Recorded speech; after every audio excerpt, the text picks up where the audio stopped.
আজকের ভিডিওতে উচ্চ মাধ্যমিকে 4th সেমিস্টারে ভূগোলের চতুর্থ অধ্যায় অর্থাৎ বায়ুমণ্ডলের অধ্যায় খুব সহজে বুঝিয়ে দেব, দেখতে থাকো।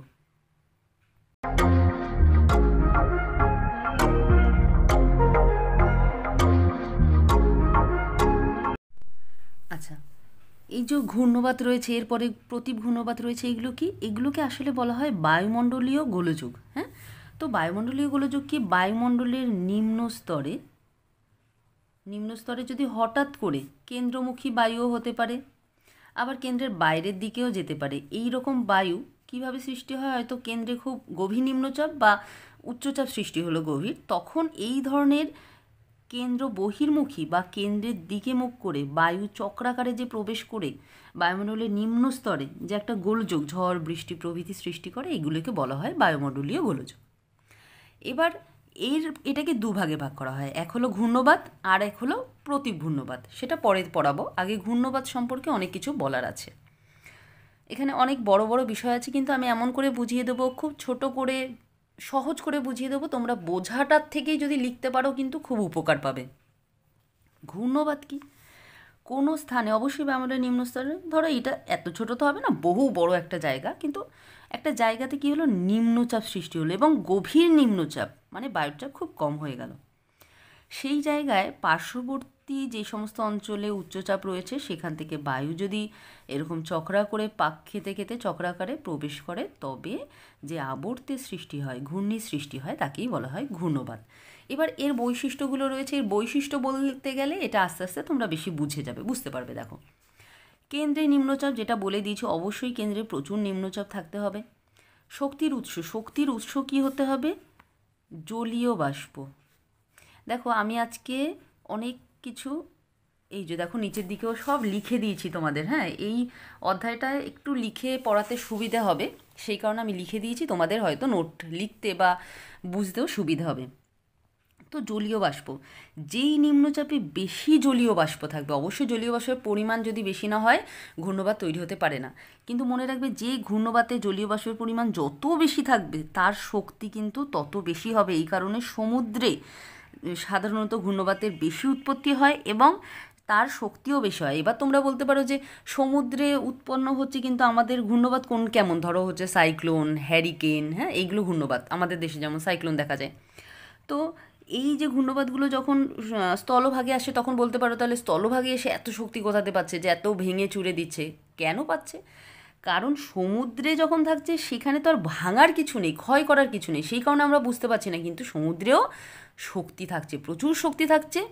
এবার সমুদ্র থেকে যেই প্রবেশ করলো স্থলভাগে, তখনও ওর প্রচুর শক্তি থাকছে, কিন্তু যত ভেতরে ঢুকে যাচ্ছে, ধরো এখানে সমুদ্র, এখান থেকে প্রবেশ করলো, এই জায়গায় কিন্তু সমুদ্র থেকে প্রচুর জলীয় বাষ্প নিয়েছে এবং শক্তি বৃদ্ধি পেয়েছে, এইখানটায় কিন্তু ক্ষয়ক্ষতি সব থেকে বেশি হবে। এবার যত প্রবেশ করতে থাকবে ভেতরে, তার কিন্তু শক্তি কমতে থাকবে। এক তো বৃষ্টিপাত হতে থাকবে বলে ওর জলের পরিমাণ কমে যাবে, জলীয় বাষ্পটাও কমে যাবে, সেই কারণে যত ভেতরে ঢোকে ওর কিন্তু শক্তিটা কমতে থাকে স্থলভাগের দিকে।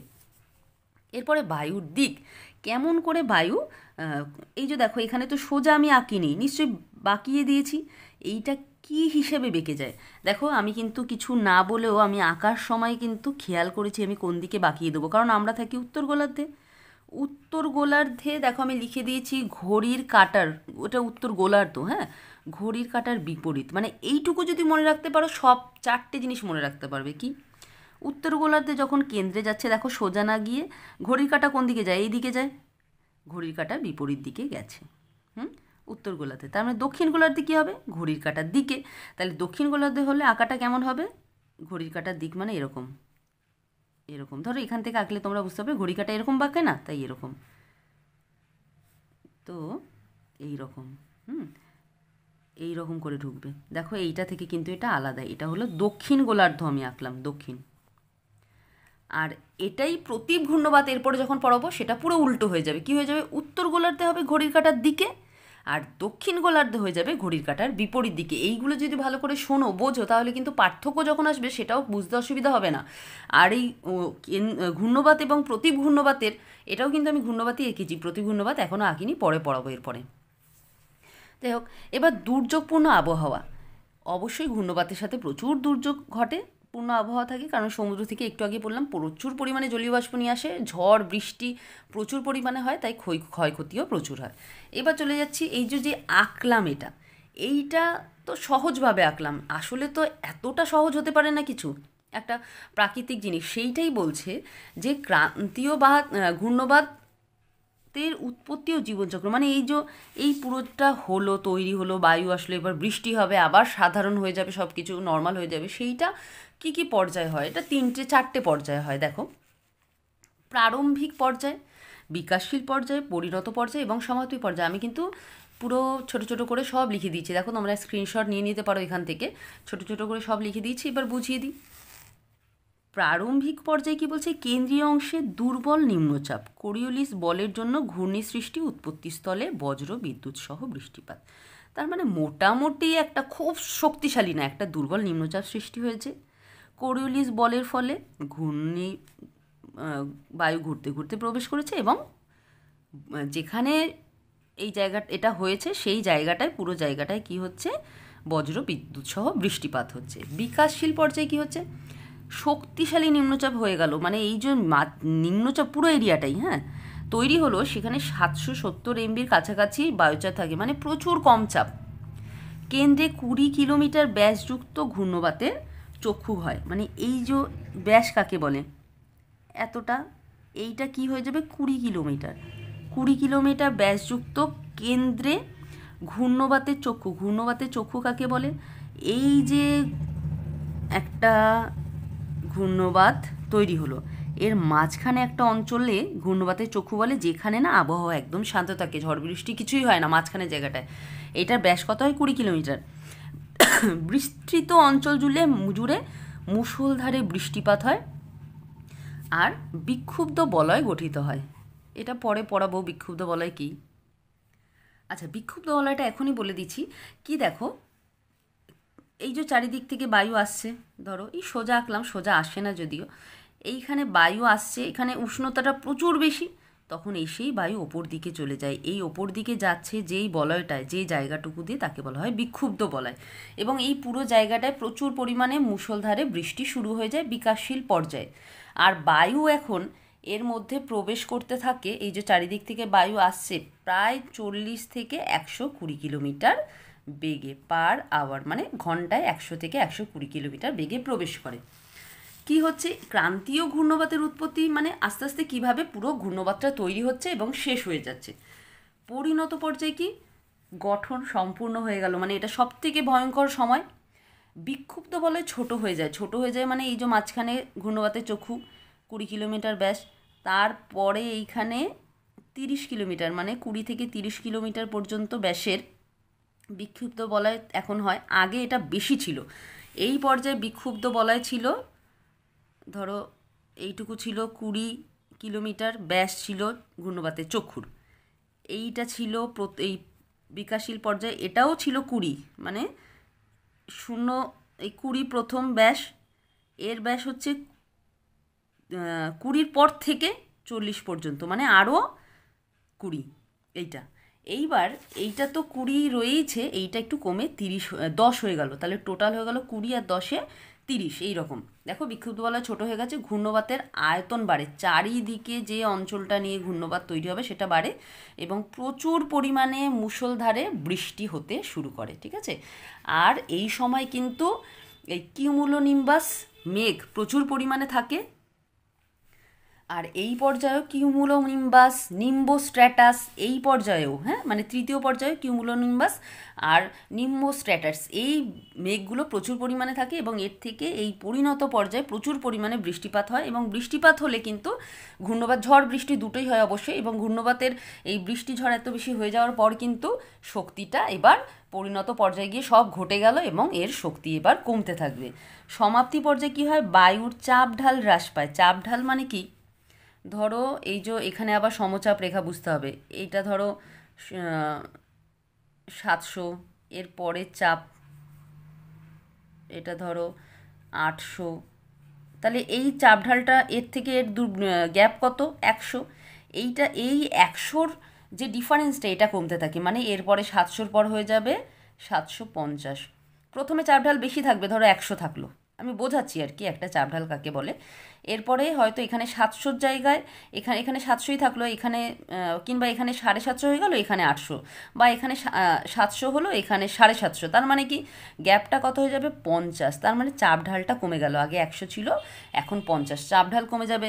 বায়ুর গতিবেগ, বৃষ্টিপাত হ্রাস পায়, নিম্নচাপ স্বাভাবিক চাপে পরিণত হয়, ঘূর্ণবাতের বিনাশ ঘটে। তার মানে প্রথমে আস্তে আস্তে বৃদ্ধি পেল, বৃষ্টি প্রচুর পরিমাণে ঘটালো, ঝড় হলো প্রচুর পরিমাণে, বজ্রঝড় হলো, এবং তারপরে ঘূর্ণি প্রচুর হলো, এবং তারপরে সমস্ত বৃষ্টি ঘটিয়ে ফেলার পরে জলীয় বাষ্প প্রায় শেষ হয়ে গেল, তখন একটা স্বাভাবিক চাপের সৃষ্টি হলো এবং ঘূর্ণবাত শেষ হলো। এইটা কি বোঝালাম, কিভাবে শুরু হলো এবং কিভাবে শেষ হলো। এবার ক্রান্তীয় ঘূর্ণবাতের গঠন, আগেরটা ছিল জীবনচক্র, কিভাবে ছোট থেকে বড় হলো এবং শেষ হয়ে গেল। এটা হলো গঠন, কেমন দেখতে হয়। এটা দু রকম, একটা অনুভূমিক গঠন, এটা আমি বুঝিয়ে দেব, একটা উলম্ব গঠন। অনুভূমিক গঠনটা কাকে বলে? ধরো এই একটা জায়গায় হচ্ছে ঘূর্ণবাত, তাহলে অনুভূমিক গঠন, এইখানে কি আছে, এইটুকুতে কি আছে, এইটুকুতে কি আছে, এটা হচ্ছে অনুভূমিক গঠন। আর উলম্ব গঠন কি? এই একটা ঘূর্ণবাত তো ভূমিতে হচ্ছে দেখালাম, এবার ভূমিতে কি হচ্ছে, তার ওপরে আকাশের দিকে, মানে যত ওপরের দিকে যাচ্ছে কি হচ্ছে, তার ওপরে কি হচ্ছে, এটাকে বলছে উলম্ব গঠন। তাহলে এইটার রয়েছে 6খানা স্তর, মানে এই যে এইভাবে যে আঁকলাম, 1টা 2টো 3টে 4টে 5টা 6টা স্তর রয়েছে, ঠিক আছে। এই 6টা স্তর, একটা এইখানে যেগুলো আছে একটু মুখস্থ করে নেবে, দেখবে এইগুলো আমি খুব শর্টে দিয়েছি পরীক্ষার সময়। এটা একটু যদি বুঝে লিখে আসতে পারো, পরীক্ষা যদি আসে অবশ্যই কিন্তু পুরোটাই নাম্বার পেয়ে যাবে। সেই রকমভাবেই আমি ছোটো ছোটোভাবে লিখে দিয়েছি। চক্ষু, একদম মাঝখানে থাকে চক্ষু, ঘূর্ণবাতের চক্ষু, যেটায় গতিহীন শান্ত অবস্থা থাকে, বৃষ্টিপাত বায়ুপ্রবাহ প্রায় থাকে না বললেই চলে। কত এর ব্যাস? 0 থেকে 10 কিলোমিটার, অথবা কোনো কোনো জায়গায় 20 কিলোমিটারও হয়, এই মাঝখানে।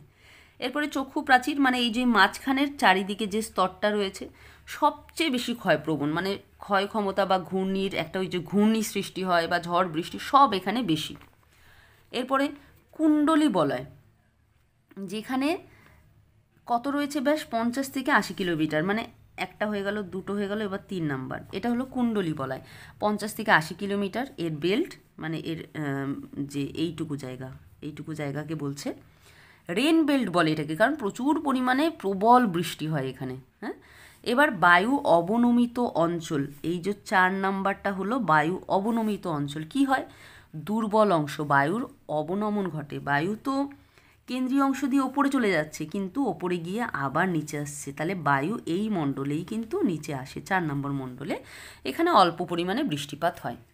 এরপরে বহিস্থ পরিচলন বলয়, নিমজ্জিত বায়ু ও কেন্দ্রমুখী বায়ুর মিলন, মেঘ ও বৃষ্টিপাত বৃদ্ধি পায়। তার মানে কি? এইখানটায় দেখো, নিমজ্জিত বায়ু, এই যে বায়ু নামলো এবং অন্য বায়ু তো আসছে কেন্দ্রের দিকে, তাই না, নিম্নচাপ বলয়ের দিকে আসছে, এই দুটো ধরনের বায়ুর এখানে মেশে, হ্যাঁ, এবং মেঘ এবং বৃষ্টিপাত একটু বৃদ্ধি পায়। আর সীমান্তবর্তী অঞ্চলে কি হয়? একদম সবচেয়ে বাইরের স্তর, মেঘ ও বৃষ্টিপাত কম, আবহাওয়া স্বাভাবিক। তাহলে আবারও যদি একটু বলি প্রথম থেকে, এখানে মাঝখানে চক্ষুতে কিছুই হয় না, শান্ত থাকে। তারপরে চক্ষু প্রাচীর, খুব ক্ষয়প্রবণ অঞ্চল। তারপরে কুণ্ডলী বলয়, বৃষ্টিপাত খুব বেশি। বায়ু অবনমন অঞ্চল 4 নম্বরে, বায়ু ওপর থেকে নিচে নামে। 5 নম্বর বলয় কি? এই ওপর থেকে নামা বায়ু এবং এই পাশ থেকে যে বায়ু আসছে মুখোমুখি এদের মিশে যায়, ধাক্কা হয় এখানটায়, তার জন্য আবার একটু অশান্ত পরিবেশ থাকে। আর শেষেরটায় শেষের যে স্তর রয়েছে হালকা বৃষ্টি এবং আবহাওয়া মোটামুটি স্বাভাবিক থাকে। এটা হলো পাশাপাশিগুলো বুঝিয়ে দিলাম। এইবার উলম্ব গঠনটা দেখো, মানে নিচ থেকে ওপরে কি। প্রথমে 0 ধরলাম, এখান থেকে 3 কিলোমিটার একরকম থাকে, 3 কিলোমিটার থেকে 7 কিলোমিটার একরকম থাকে, 7 থেকে 12 কিলোমিটার পর্যন্ত আরেক রকম থাকে। এইখানে কি বলছে? প্রথম স্তরে এইখানটায় নিচে এইটুকু জায়গায় কি হচ্ছে? ঝঞ্ঝার উৎপত্তি এখানে, বায়ু কেন্দ্রমুখী ও ঊর্ধ্বগামী, মানে বায়ু কেন্দ্রের দিকে আসছে এবং ওপরে উঠে যাচ্ছে, এই ওপরে অতটা যাচ্ছে না, এইটুকু বলতে চাইছে। হ্যাঁ, ঘনীভবন ও পরিচলন মেঘ সৃষ্টি, এখানে প্রচুর পরিমাণে ঘনীভবন ঘটছে, মানে জলীয় বাষ্প ঘনীভূত হয়ে যাচ্ছে, জলকণায় পরিণত হচ্ছে এবং পরিচলন মেঘ সৃষ্টি হচ্ছে। মধ্যের স্তর 3 থেকে 7 কিলোমিটার।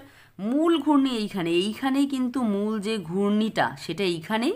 বায়ু এখানে কেবলমাত্র ঊর্ধ্বমুখী ওপর দিকে যাচ্ছে, কারণ এখানে তো পাশ থেকে আসার ব্যাপার নেই, পাশ থেকে তো নিচে আসছে। হ্যাঁ, আর বহিস্থ স্তর 7 থেকে 12 কিলোমিটার। এইখানে কি হয়, প্রতীপ ঘূর্ণবাতের মতো এইখানে বায়ু ওপরে উঠে যাওয়ার পরে এখানে বায়ু চারিদিকে চলে যাচ্ছে। ওকে, এই হলো।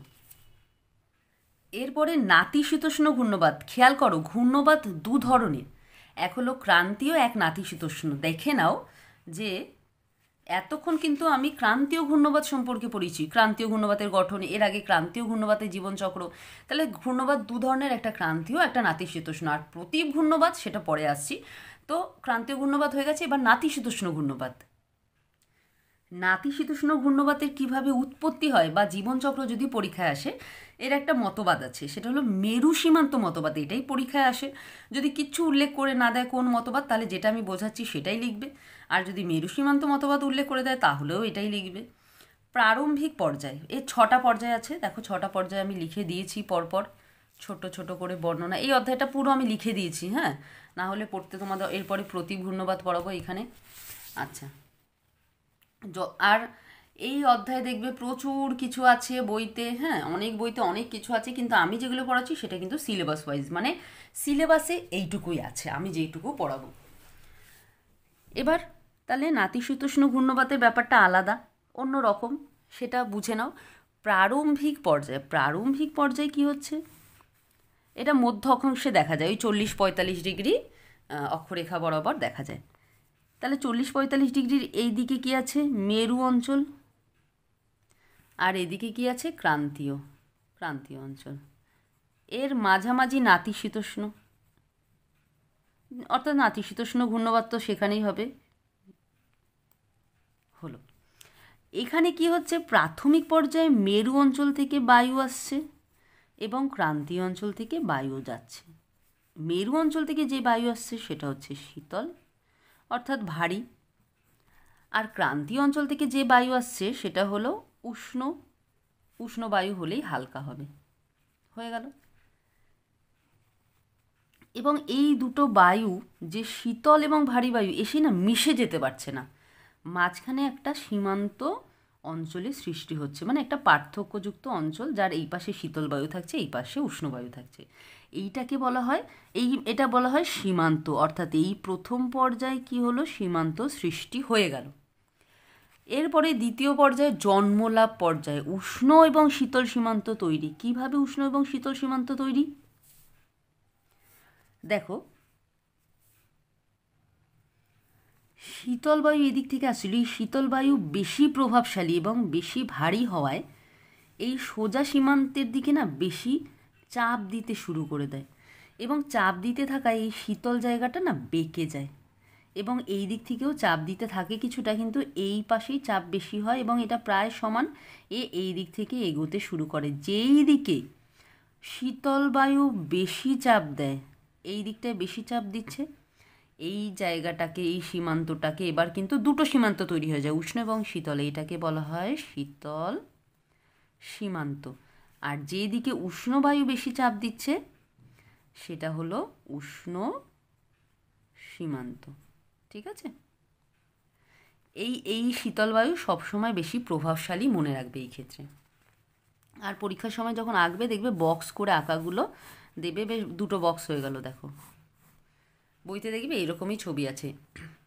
এইবার ওই বারবার বলছি, শীতল বায়ুর প্রভাবটা আরও বেশি হয়। শীতল বায়ু না উষ্ণ বায়ুর দিকে আরও ঢুকে যায়, হ্যাঁ, এটা তাহলে উষ্ণ সীমান্ত আর এটা শীতল সীমান্ত। কিছুই না, এই বক্রতাটা আরও বেড়ে যায়। ঠিক আছে, মানে আরও ঢুকতে শুরু করে দেয় এবং উষ্ণবায়ুকে জায়গা ছাড়তেই চায় না, এরম একটা ব্যাপার। এবং সম্পূর্ণ বা পরিণত পর্যায়, এই পর্যায়ে কি হয়, শীতল বায়ু প্রবেশ করতে করতে একদম উষ্ণবায়ুর এইটুকু জায়গা আর উষ্ণর জন্য রেখেছে, বাকি পুরোটাই কিন্তু শীতল হয়ে গেছে, শীতল বায়ু অধিকার করে নিয়েছে বাকি পুরোটাই জায়গা। এখনও পর্যন্ত এইটাই কিন্তু শীতল সীমান্ত আর এটাই কিন্তু উষ্ণ সীমান্ত, এই দাগগুলো। হ্যাঁ, এইবার কি হয়েছে, যেহেতু উষ্ণবায়ুকে আর কোনো জায়গায় দিচ্ছে না, এবং দেখো তরঙ্গ বক্রতা সর্বাধিক, মানে এই যে তরঙ্গটা, এই যে এটা যে বেঁকে গেছে সেটা সব থেকে বেশি এই পর্যায়ে এসে, দেখো আস্তে আস্তে বেঁকে গেছে এবং উষ্ণবায়ুকে জায়গায় দিচ্ছে না। সেই কারণে উষ্ণবায়ু কি হয়, হালকা হওয়ায় না ওপর দিকে উঠে যায়, ওপর দিকে উঠে গিয়ে ওপরে প্রচুর পরিমাণ, কোথায় ওপর, এটা তুমি ভূমিতে এঁকেছি, এটা ধরো এটা পৃথিবী পৃষ্ঠ, জলভাগ হোক স্থলভাগ, এই ক্ষেত্রে স্থলভাগই হয় বেশিরভাগ ক্ষেত্রে, তো স্থলভাগ তার থেকে এবার ওপর দিকে, এই যে আমি হাত যেমন ওঠাচ্ছি ওপর দিকে উষ্ণবায়ু উঠে যায়, এবং উষ্ণবায়ু উঠে গিয়ে কি হয়, ওপরে গিয়ে হালকা হবে, ঘনীভূত হবে, মেঘ সৃষ্টি করবে, প্রচুর বৃষ্টিপাত ঘটাবে, প্রবল বৃষ্টিপাত ঘটাবে। ঠিক আছে, এর পরের পর্যায়ে কি হবে, এর পরের পর্যায়ে গিয়ে এই শীতল বায়ু পুরোটাই অকুপাই করে নেবে, মানে এখানে একটা সীমান্ত মতন থাকবে ঠিকই, কিন্তু পুরোটাই শীতল হয়ে যাবে, এবং এই অর্থাৎ এই শীতল সীমান্ত এবং উষ্ণ সীমান্ত এক হয়ে যাবে, এইটা ধরা যেতে পারে। এই যে শীতল, এই যে উষ্ণ সীমান্ত, দুটো এক হয়ে গেল, এই দুটো সীমান্তর এক হয়ে যাওয়াকে বলা হয় অন্তর্লীন বা অক্লুশন, এবং এই পর্যায়টাকে বলা হয় অক্লুডেড পর্যায়। ঠিক আছে, বা অক্লুশনকেই বাংলায় বলা হয় অন্তর্লীন, মানে দুটো এই শীতল সীমান্ত এবং উষ্ণ সীমান্ত মিশে যাওয়া, এবং বায়ু তো উষ্ণ বায়ু তো ওপরেই উঠে গেছে এবং শীতল বায়ু পুরো জায়গাটাকে ধরে নিয়েছে। সমাপ্তি পর্যায়ে আর কিছুই থাকে না, সমাপ্তি পর্যায়ে একটা নর্মাল বায়ু প্রবাহিত হয়, সাধারণ বায়ু প্রবাহিত হয়, মানে উষ্ণ বায়ু যখন ওপরে উঠে গিয়ে বৃষ্টিপাত ঘটিয়ে দিল, তখন উষ্ণ এবং শীতল সীমান্তও আর কিছু থাকছে না, একটা স্বাভাবিক অবস্থা সৃষ্টি হচ্ছে, অর্থাৎ তো ঘূর্ণবাত শেষ হয়ে গেল। এইবার শুরু হচ্ছে প্রতীপ ঘূর্ণবাত।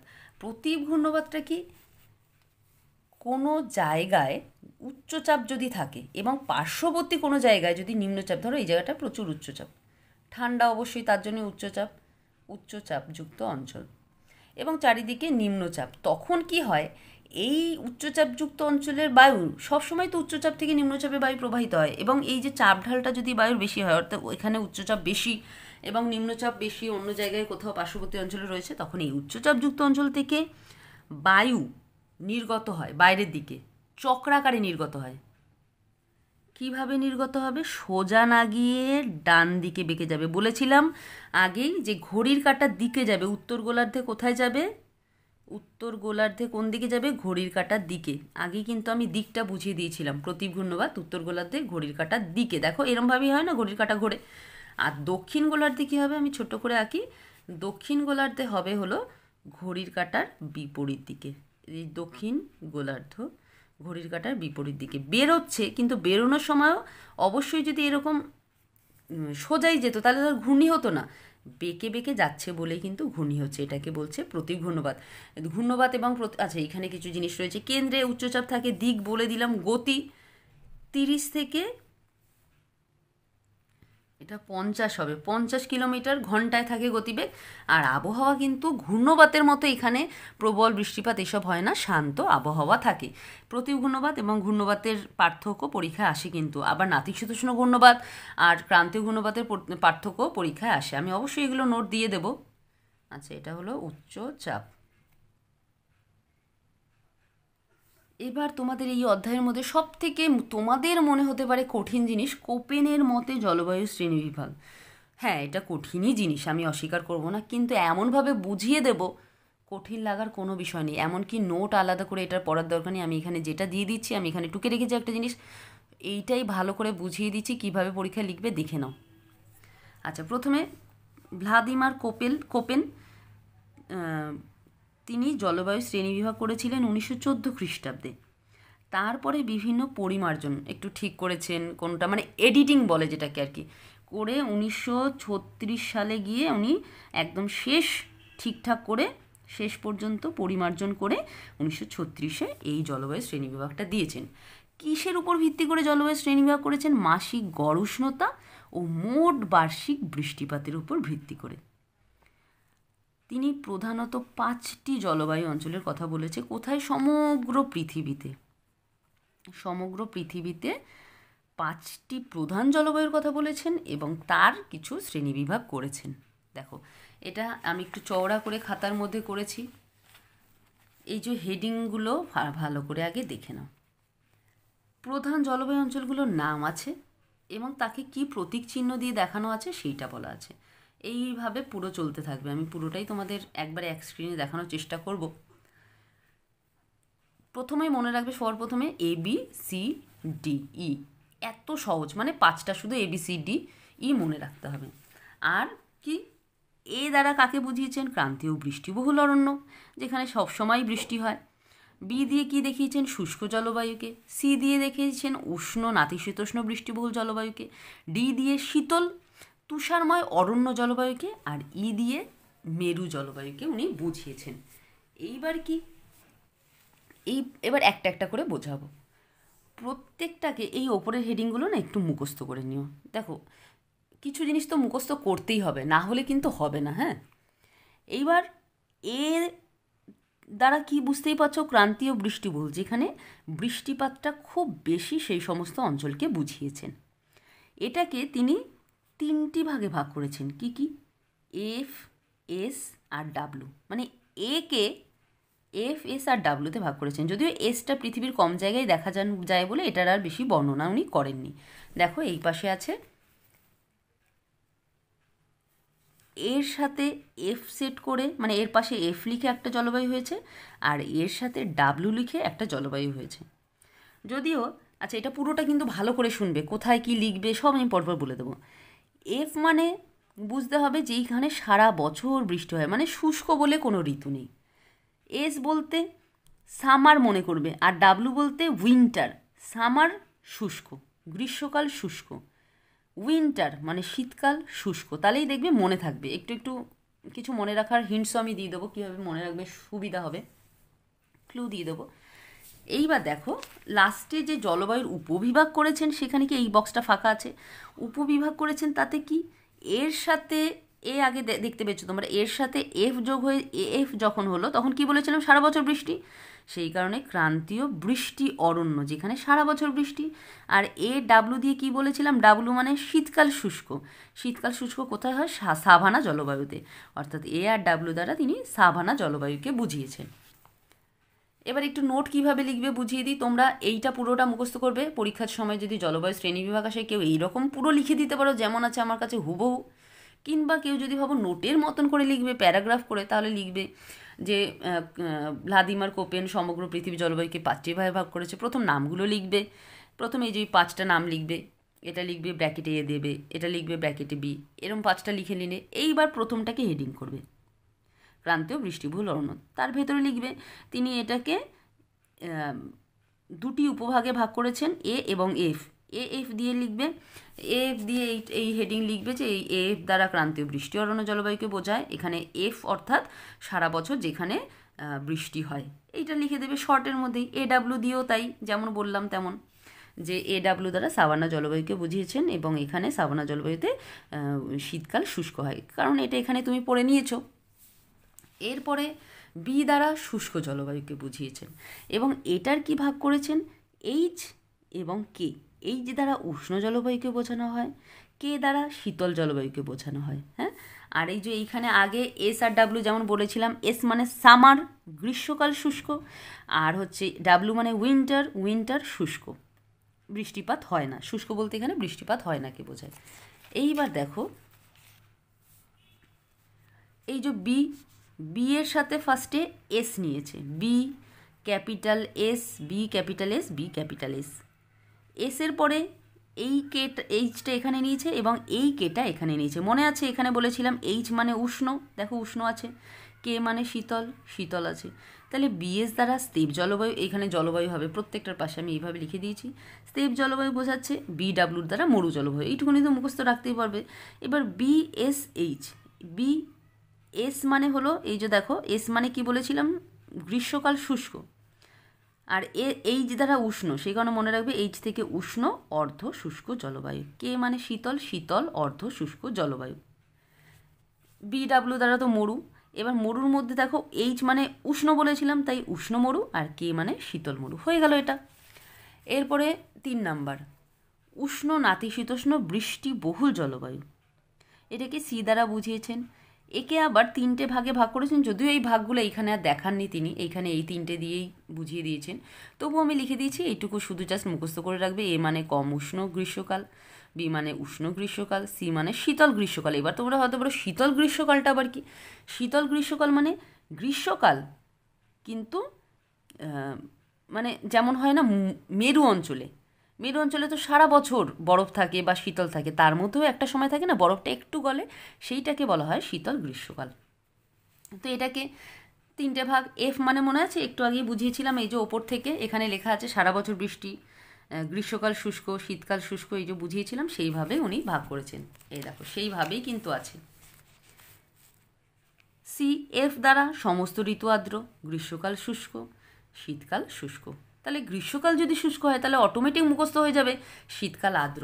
সহজ আছে কিন্তু, যদি বুঝিয়ে একটু পড়ো, কঠিন না, এটা বুঝেই পড়তে হবে, মুখস্থ করলে কঠিন লাগবে। এরপরে ডিতে আছে শীতল তুষারময় অরণ্য জলবায়ু, শীতল তুষারময় অরণ্য জলবায়ু। তুষারময়, খেয়াল করবে, এটাকে ডি দ্বারা বুঝিয়েছেন, এ বি সি ডি বুঝিয়েছেন, কিন্তু এটার আর এখানে ব্যাখ্যা দেননি। এফ এস ডাব্লিউ, এসটা বেশি জায়গায় দেখা যায় না তাই ব্র্যাকেটে আছে। তাহলে ডি এফ দিয়ে কি বোঝানো হবে? তুষার অরণ্য সব ঋতু আর্দ্র। মনে আছে এফ দিয়ে বলেছি এর আগের বারও, এফ দিয়ে যেটা সব সময় বৃষ্টি হয়, মানে কোনো সময় শুষ্ক না। আর ডি ডাব্লিউ দ্বারা তুষার অরণ্য, কিন্তু শীতটা শীতের সময়, আচ্ছা এখানটায় না আর্দ্র হবে না, শুষ্ক, কারণ ডাব্লু মানে উইন্টার, আর উইন্টারটা শুষ্ক হলেই তবে এই চিহ্নটা ব্যবহার হয়। এটা হয়ে গেল। এবার একদম শেষে চলে আসি মেরু জলবায়ু, মেরু অঞ্চলের জলবায়ু ই দ্বারা বুঝিয়েছেন, একে আবার দুটো ভাগে ভাগ করেছেন, টি আর এফ।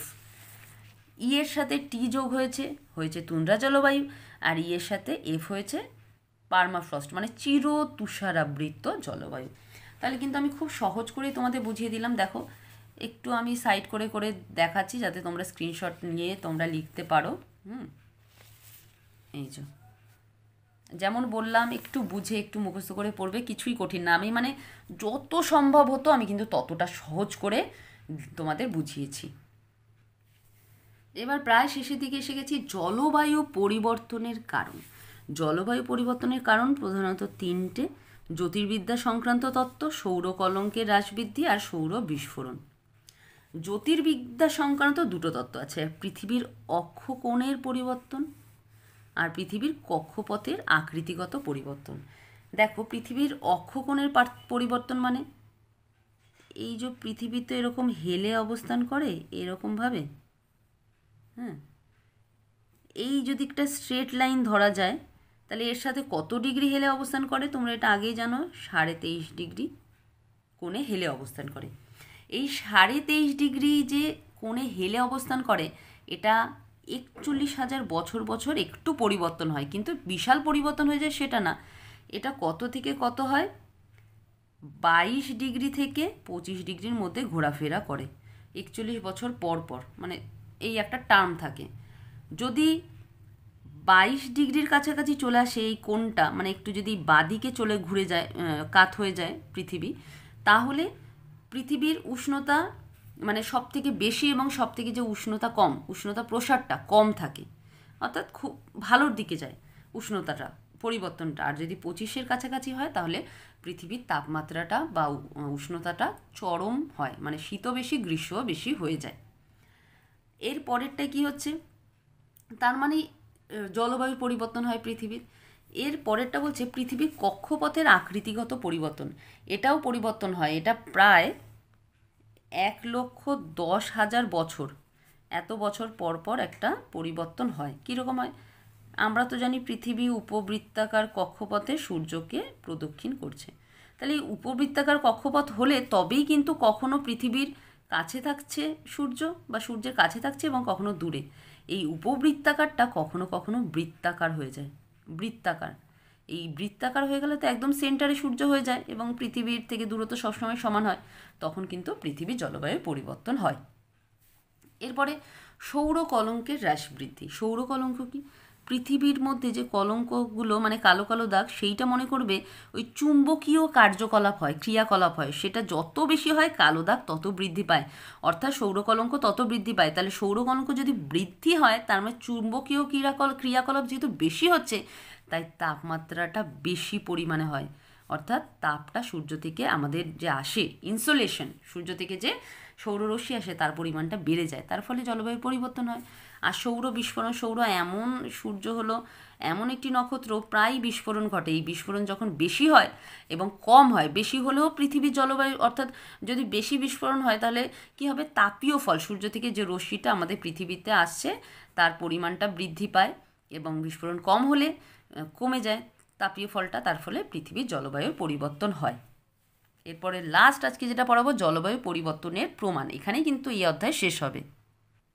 আচ্ছা, আগের প্রশ্নে একটু বলে রাখি, জলবায়ু পরিবর্তনের কারণ, তো যদি যে কোনো কারণ বলে দেয়, শুধু কারণ উল্লেখ করে, তাহলে এই পয়েন্ট 3টে দিয়ে দেবে এবং ব্যাখ্যা করে দেবে। যদি মহাজাগতিক আচ্ছা মহাজাগতিক বা অপার্থিব কারণ বলে, তবেও এটাই দেবে। হ্যাঁ, এছাড়াও কিছু কারণ আছে, সেগুলো বেশি গুরুত্বপূর্ণ না বলে আমি এইগুলোই করালাম। কিছু পার্থিব তত্ত্বও আছে, সেইগুলো পড়ালাম না, এগুলো ইম্পর্টেন্ট বলে এগুলো পড়ালাম। এরপরে জলবায়ু পরিবর্তনের প্রমাণ। আচ্ছা, এবার জলবায়ু পরিবর্তনের প্রমাণ। দু ধরনের প্রমাণ রয়েছে, একটা ভূতাত্ত্বিক, মানে অনেক আগের যে পরিবর্তন তার প্রমাণ, এবং সাম্প্রতিক প্রমাণ। প্রথম কি প্রমাণ, হিমবাহের অগ্র ও পশ্চাৎগমন। হিমরেখার উচ্চতা বিভিন্ন জায়গায় দেখা গেছে, তাই এখানে আঁকার বেশি কিছু নেই। হিমরেখার উচ্চতা ধরো একটা অঞ্চল বললাম, তা আবার রয়েছে, আঁকা দিয়ে না বোঝালে ঠিক হয় না। ধরো একটা যুগে দেখা যাচ্ছে হিমরেখা এইখানে ছিল, তার প্রমাণ তো আছেই, কারণ হিমবাহ বিভিন্ন কাজ করে, ক্ষয় কাজ, সঞ্চয় কাজ, তার থেকে হিমরেখার পাওয়া যায় দূর যে অবস্থান, সেটা দেখা যাচ্ছে কোনো সময় এখানে ছিল, কোনো সময় আরও পেছনে ছিল, আবার কোনো সময় আরও এগিয়ে ছিল।